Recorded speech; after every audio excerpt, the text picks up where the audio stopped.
Alright, hey everyone, welcome back to theclinicaltrialsguru.com. Again, that website is www.theclinicaltrialsguru.com. As you can see, we work overtime for you guys to break stories, to give you insightful interviews with people who have done studies. I'm joined by my brother-in-law, Martin. He's visiting me from Phoenix. How you doing? He's an EMT clinician. He knows lots of stuff about this kind of things, and he's here to kind of provide some color commentary on some of the clinical discussions we'll have when they come up with our guest, Renette Murphy Lopez. Am I pronouncing your first name right? Yes, you are. And Renette is a wonderful guest. She's been in numerous clinical trials. She's extremely opinionated about them, and we're going to get to hear a little bit about her, who she is, and then exactly what her experiences were in clinical trials. So, Renette, welcome to the show. Thank you. To give you a little bit about the recent things I am doing, I have a blog called SaveOurServiceAnimals.blogspot.com and a Facebook page, Save Our Service Animals. I am an advocate and consultant for service animals, traditional as well as alternative, and an advocate for the disabled community, veterans mostly, as well as disabled children, about 85% of the disabled community. The primary purpose that our organization was started was the fact that the Department of Justice decided to change the law after it had been in existence for 20 years, stating that all animals were accepted, and now they have changed it only for dogs and only for specific purposes, and the occasional miniature horse, and again only for specific purposes. And our position is that all animals, as long as they can be trained to act in an appropriate manner in public, can be used. Okay. And the fact that the Department of Justice is currently using someone to oversee this who is sight impaired but was born that way and so has never lost anything, as most of the disabled people that I work with for 30 plus years have, he really doesn't know what it's like. And whoever is working with him, whether intentional or unintentional, is filtering the information. And what really needs to be is for a committee of a variety of different disabled people to be able to state, yes, this is an appropriate animal, this is the scientific background to state such, and to have it work in that manner. Well, we're glad you got the plug in. This is gonna eventually be a blog post, this interview that we're doing, so I'm gonna have links to that. And I will link to anything else you would like. Martin, you were a firefighter in the past. Do you guys use Dalmatians? That's only it's in the history of firefighting. Yes. Yeah, he's got an excellent story. Why did they start the Dalmatians? Dalmatians started. They used to be the guide for the horse carriage and stuff, to guide them to the proper place. Also to warn people that the carriage was coming around. So, Dalmatians were very important back in the firefighter days. Absolutely. Yeah. There you go. You guys learn a lot of things here on the Clinical Trials Guru. Yeah. Thank you, Martin. And no problem. So now, let's get back to Renette. Renette, what are your thoughts about clinical trials? Tell us a little bit about... Well, I have some positive feelings and I have some negative feelings. As a child, I was involved in some very positive trials in New York. That was through Bellevue, NYU, Long Island Jewish, and Roosevelt Hospital Medical Center. And those were, because I've been an asthmatic since I was 2 years of age, those are for the inhalers that are commonly used today and are the choice of treating asthmatics. I was in the clinical trials when they were first being invented, approximately from the age of 8 up until 13. Okay. Because prior to that, the only thing that was available was liquid theophylline, which was very difficult, particularly for children, to use, and very difficult, of course, to transport. And it nothing to act for preventative asthma treatment. It was always intervention rather than prevention. Now let's stop there.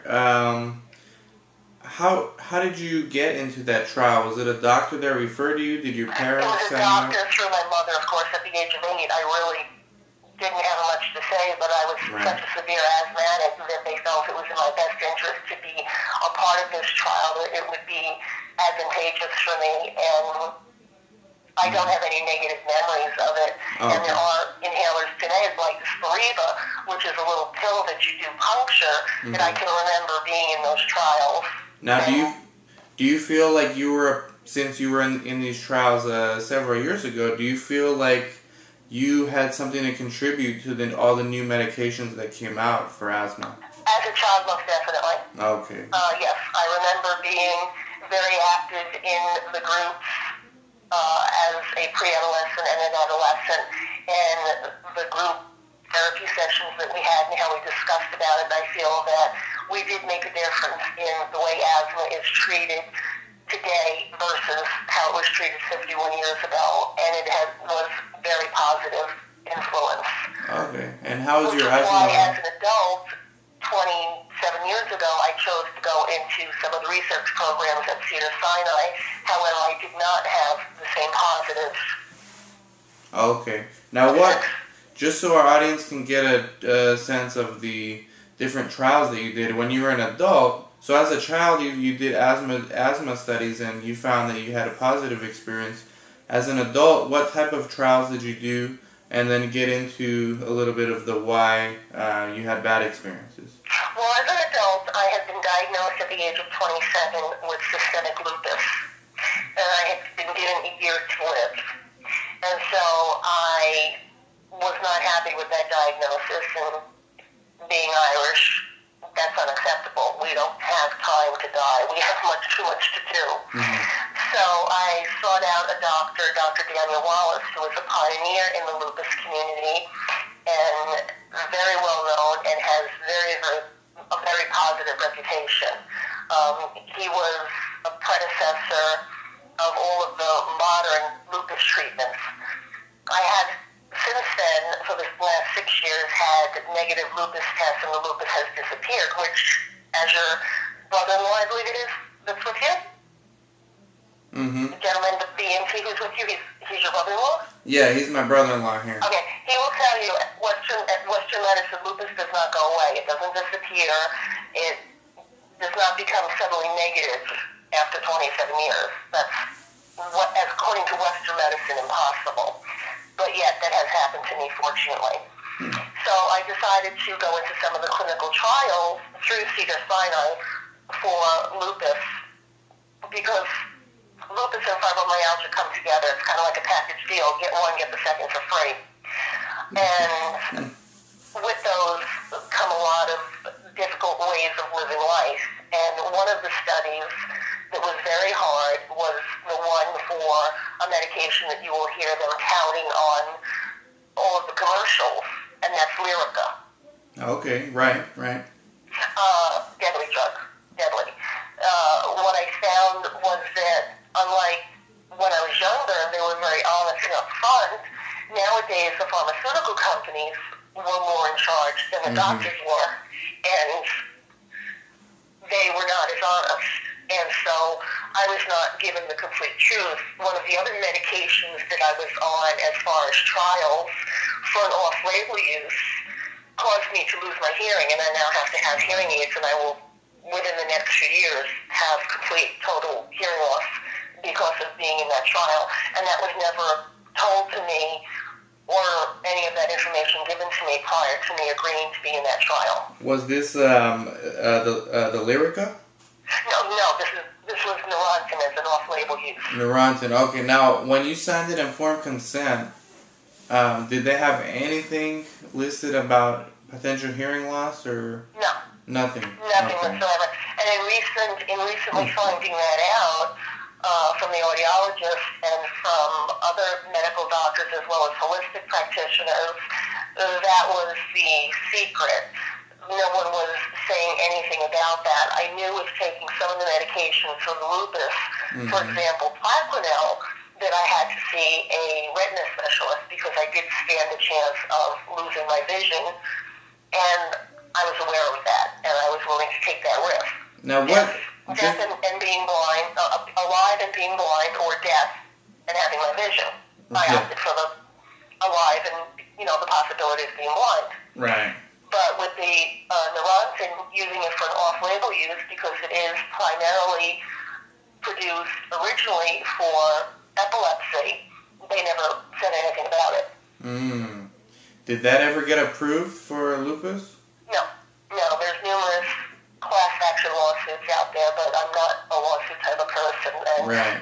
suing isn't going to bring my hearing back, so there's no point in that. So they discovered that the side effects definitely did not outweigh the positive. The side effects did not outweigh the benefits, exactly. And unfortunately, you were caught up in the I trial. was caught up in that, and the same thing with the Lyrica. I was in the beginning trials before that was ever released to the public, and the side effects did not outweigh the benefits, but the pharmaceutical companies have so much invested in this that they are not willing to make that public, and so they are keeping it private. But every rheumatologist I know or have friends that know are advising their patients to stay clear of Lyrica. Although you see those beautiful commercials, no one is being given prescriptions for Lyrica. Okay, now were you? Oh, by the way, speaking of Lyrica, have you run across patients, Martin, on Lyrica? You know what? It's very rare. I can't really recall a patient that I ran on. Okay. Now, Renette. Interesting. Yeah. But yet they spend all that money on those commercials. Yes. Yeah, I mean they've got the budgets for that. That's for sure. Renette, what? Just so we get an idea of when this was. When were you a trial participant for this drug? The Lyrica, I was in trials for that would have been 2003, 2004. Okay, so relatively recently. Now, It's a fairly new medication. Right. Now, were these side effects immediate? I'd say within the first 3 weeks. At that point, they did not know that you could not drive a Lyrica. You cannot drive a Lyrica. You don't realize what's around you or where you are in relation to what's around you. And so on the freeway, you're playing bumper car unbeknownst to you. Wow. Which is why now in the commercials it says, do not drive until you know how you respond to Lyrica. Yeah. That was because we found out without being given any warning. They found out through people like you, Renette, unfortunately. Exactly. Now, did they withdraw you from the study when they saw these side effects, or did you withdraw yourself? How did that work? Oh, no. They just said, don't drive until we see what else happens. Oh, just man. have somebody else drive you. So they let you stay in the study despite having these side effects? Absolutely. They were more interested in what they could find out than in my safety, which is why I am an advocate for animal studies, because I think that it's better, if at all possible, to test on animals than to test on humans. Not to say that we're so much higher and mightier than, animals, but I value my life. There's no replacement parts. Right. And research study on animals. And it's interesting. You can replace them. And that may upset some of your people that read your blog and hear your program, but that's the way I feel. It's reality. Yeah, it's real. I mean, I think it's necessary. If we're gonna do the studies on humans, I don't see why we shouldn't first test them on animals. I agree with you. I'm glad you brought that up, because if you wouldn't have mentioned it, given the nonprofit you're involved with, I would have thought you would have felt the opposite about that particular issue. Oh yeah, no, I trusted the doctors. They were doing the research study, so I was seeing the best of the best, and come on, Cedars-Sinai. You can't get better than that, right? Right, that's supposed to be the best, because my brother-in-law is not from around here, but it's like the best, one of the best hospitals in the LA area. Exactly. So if you're going to Cedars-Sinai, you figure you can trust them. Yeah. Especially if you're seeing one of the doctors that's a pioneer in the illness. So I was also one of his first patients that went on methotrexate. Prior to methotrexate being a very common household word, methotrexate is a form of chemotherapy. Oh, okay. That when I was on it was just first beginning to be used for lupus. Now it's very common to be used for rheumatoid arthritis. Back when I started in 1987, 88, no one was using it yet. I was one of the first ones to be tried on it, and they wanted to see how I was going to respond to it. Now, just about everyone takes methotrexate for any type of rheumatology problem, and that's not necessarily in their best interest. Now, how do you feel about, this Lyrica study that you were in? Since the doctors didn't withdraw you or didn't recommend that you be withdrawn, did you have a say in this? Were you allowed to withdraw whenever you wanted to, or what? Well, yeah, actually, my husband put his foot down. We had gone shopping one night, and he just opened, because he still opens and closes the car door for me. He opened the car door, and I went to step out of the door, stepped down because he hadn't parked close enough to the sidewalk, and just stepped into the curb and ended up breaking my femur. Oh, man. And that's when my husband said, "That's it. You're coming off the medication." Mm-hmm.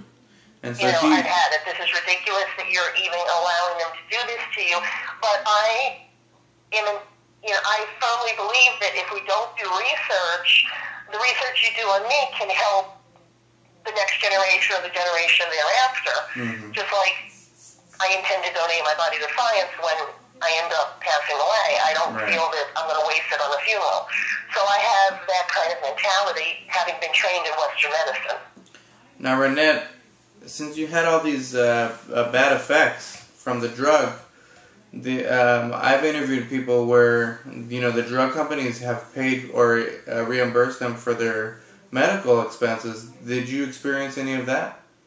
No, it was not offered to me, and I had primo private health insurance, and I think that was part of the reason that I was put into the research study, is that those of us that had the primo health insurance were the ones that were selected. But that was never offered to me, and that was never a part of the conversation. I know I see that all the time for research studies now, but at that time, in the late 80s, early 90s, I don't think they had gotten to that point yet where they had started to do that. Now, did your insurance company ever threaten you with losing your benefits if you did these trials? I never told them. Okay, so they still haven't known. One thing had to do with the other, and I learned a long time ago when it comes to medical insurance and doctors, don't ask, don't tell works real well. Yeah, if you don't ask me a direct, specific question, I'm not going to give you an answer. If you ask me a general question, I'm going to be very evasive. Yeah, no, that's good. I mean, a lot of the people who do cancer studies, their insurance companies find out, and they tell them, you're free to join this trial, but if you do and you get any bad effects, you're going to lose your benefits. You're not going to be covered. Really? Yeah, so it affects people's participation. That's the way they do it now. Now, in 2014, that's supposed to be illegal, but they've been doing it, these last couple of years, at least this last decade. So, Wow. Yeah, since I was diagnosed at age 27 with lupus, and I was given a terminal diagnosis, I can't, unless my husband works for a company that has group insurance, I can't even get life insurance because I now have, I'm sure you're aware of Medical Information Bureau. It's like our credit report, but it's for our medical information. Right. Well, they have me listed as terminal. And I said to them, excuse me, but aren't we born to die? Aren't we all terminal? We're all terminal. To the best of my knowledge, I don't know anyone that's immortal, and they can't give me an answer. They actually start stuttering, and they don't want to answer me, and they want to get me off the phone. Yeah, of course I'm terminal. We all are. Well, did you hear about the algorithm they're doing? We interviewed this insurance specialist. They're working on a software that can predict who's insurable and who's not. And even more so, they can try to predict how many times you're likely to go in the hospital in 1 year, Renette's likely to go in the hospital in 1 year, and I'm likely to go in the hospital in 1 year. Like a risk management stuff. Yes. So they're doing lots. There's a lot of data out there, and they're using it against us ultimately. Isn't that illegal? Why have they found a way to circumvent that? Mm-hmm. There's nothing, I mean, it's only going to get worse because the data is just, there's more and more data, so, you know, they're able to do much more with that data at this point. And even with HIPAA and us supposedly being protected by them, there's nothing we can do about this. Nothing. The only good thing is the Clinical Trial Parity Act in 2014. It will be illegal for insurance companies to deny benefits based on trial participation. Providing they don't continue on their rampage to try to overthrow that. Yeah, they can still try. They got another 2 years left. So Renette, after this Lyrica study, I'm gonna assume you haven't done a study since, right? No, I think Lyrica was the last one. At that point, my husband had just about had enough with the doctor and all of the studies and what it was doing to me, and felt that the doctor was actually gung-ho on just trying to kill me, because every time I would go in and saying I'm having a side effect of such and such medication, rather than addressing the issue, he would just pull out his prescription pad and write another prescription for the symptoms I was having. And so when I finally left Western medicine about 5-6 years ago and went holistic, he actually fired me. He got upset with me that I dared to do that. Yeah, they think that's blasphemy. Now, Renette, when you joined the study, and I'm asking you as we wrap up because I think our audience members need to understand, because they might be considering joining a trial. What was going through your mind? Why did you join the trial? What were you hoping to get out of it? I joined the trial because I was in extreme pain and I wanted relief from pain and I wanted relief from idiopathic sleep disorder, the inability to sleep, to not sleep rather. And I felt that if I did the research program, if it was able to work on me, it might not only give me some relief, but it might assist other patients. If some of your listeners and the people who read your blog are contemplating getting involved, I would do your due diligence. I would research on your own, even if it meant having to go to a medical library and looking up on the books. I would look up information as if you were a pharmacy tech, because there's a lot that's going on right now. For instance, Effexor has been repackaged. The pill has been changed as far as the color. The packaging is changed, and they've renamed it Prestique, because people were complaining that Effexor was not working. But the pharmaceutical company was losing billions and billions of dollars. So they just repackaged it, gave it a new name, and now everybody thinks it's the greatest thing since sliced bread. Effexor. And so do your due diligence. What I did was I went to pharmacy tech school, and I learned pharmacy technology so that the next time someone tries to pull something past me, I've got my foundation to say, I don't think so, but nice try.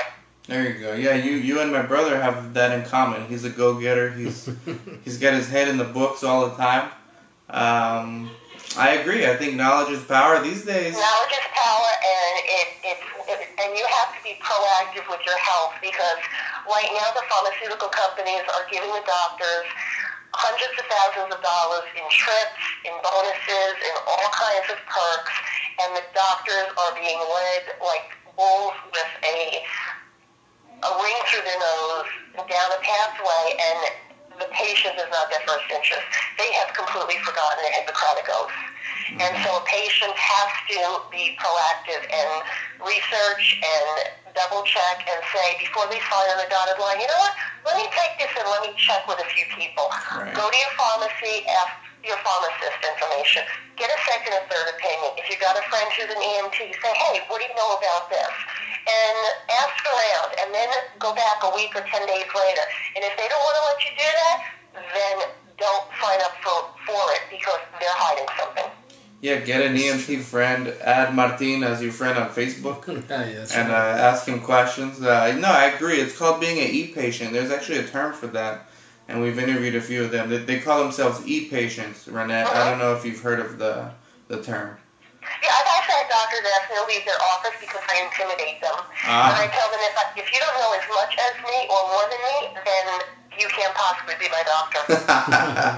It's a good quote. Yeah. That's a good way to live, Renette. I like that. Yeah, no, you have to, because it's really, really getting scary out there, especially when the doctors are not doing what they're supposed to be doing. Mm-hmm. Now, as we wrap up, because I know you got to go, and we appreciate this interview, Renette, and maybe we'll do another one a few months down the road. So you're not anti-clinical trial, because you've had great experience. No, I'm not anti-clinical trial. I just think that you have to be very, very careful, because this was a doctor that I had over a 20-year relationship with, and I trusted explicitly. Wow. And if this could happen with that kind of a relationship, you know, if you sign up for something that you just see on a commercial and it says, you know, let's face it, the economy has tanked and we're all in dire straits here. And if you're being offered $1,000 or $1,500 for a study, that can be very, very tempting for someone. Right. But be cautious, because if it does permanent damage to your body, you can't reverse that. Right. And If as it you was body see... transplants, I'd be at the front of the list. Okay. Yeah, and as you see, you don't even get reimbursed. You don't even get offered reimbursement unless you ask for it. No, that was never brought up. I really don't think at that time that was part of it. I think later on patients started complaining, but at that point, I was living only about 40 minutes from Cedars, and I was going there 3-4 days a week anyway, so this was just one more hour to my week. It really wasn't an inconvenience for me. And Martin, as we wrap up, you interact with people every day, just regular citizens, right? Yes. Do you think the average person is as informed as they need to be about these things? Or Not at all. Not at all. I believe that there's a lot of research that needs to be done among people who are taking different types of medications, due to the fact that they just push those medications onto these patients, not knowing what their effects are going to be. Very true. Very true. And after seeing what, had my husband not had me to act as an advocate for him while he was just recently in the hospital, it could have been very scary, because he does not have a medical background. Yeah, it was just common sense at that point. And what goes on out there, if you don't have a medical background, I could share stories with you that would really shock you and give your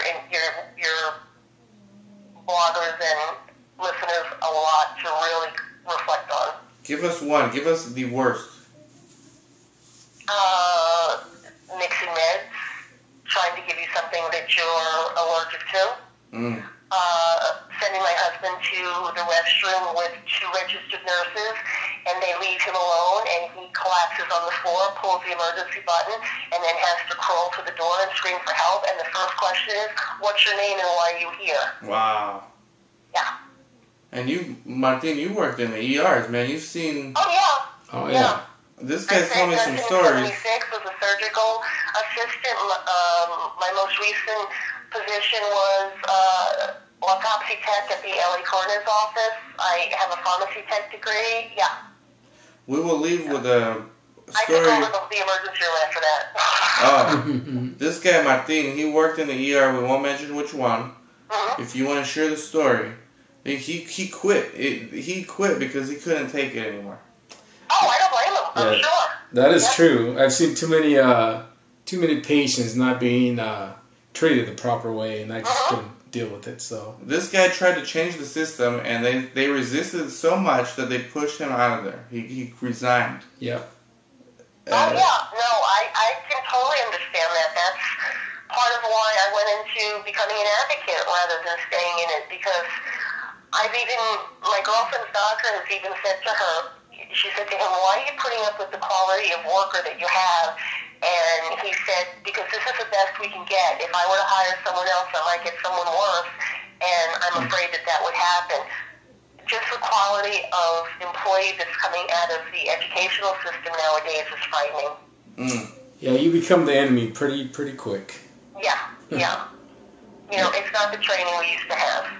That is correct. Now shifting to a little more or a little better news, Renette. How's your holistic approach going to? Holistic's doing wonderful. As I said, my blood work is doing absolutely phenomenal. I'm 53 years old. My blood work's great. No high cholesterol, no problems whatsoever. The holistic practitioner, although legally he could not advise me to come off the meds. I am off of 27 of the medications. Okay. And I'm feeling great. Oh, I was feeling much better until this accident on March 24th, but I'll get past this and back to where I was. Yeah, I'm glad to hear that, Renette. But I think that really there is a place in our society for a combination of Western and holistic, and I think the fact that Western is ignoring the benefits of holistic is doing more detriment to the patients, because it can have a nice balance.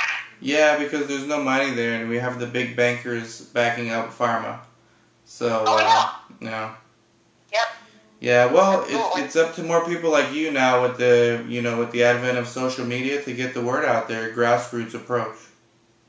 Yes, but it has to be the right kind of grassroots where it's going to be positive, because I was told, and again I will say this in general terms, by a new political party that has come to be, that we should get rid of, or they should get rid of, all of the disabled people. We're sucking the system dry, and so all of the disabled people should just die. And I was told this at 3 separate events that I was at recently. There's definitely some radicals out there. Yeah. So I informed them, at least you think that, you're immune to this. All you need is one fall, one illness, one car accident, and you or your loved one could be exactly where I'm at, and that instantly leaves them speechless. Wow. Renette, thank you again. Mention your blog one more time, and anything else you'd like people to... Yes, Facebook page, Save Our Service Animals, and our blog is saveourserviceanimals.blogspot.com. And I look forward to hearing from anyone. Our phone number is 877-730-9959. And our advice and our information is free to anyone who needs our assistance. Thank you very much for your time, Renette. I wish you good health for you and your husband right now. And I wish you nothing but the best. And we'll talk in a little bit, okay? Okay, great. Thank you so much, Dan. Same to you and your brother-in-law, and it was a pleasure. Thank you, Renette. Have a good night. Bye-bye. You too. And this is Dan and Martin signing off. Thank you to Renette. This is the clinicaltrialsguru.com. Thanks a lot.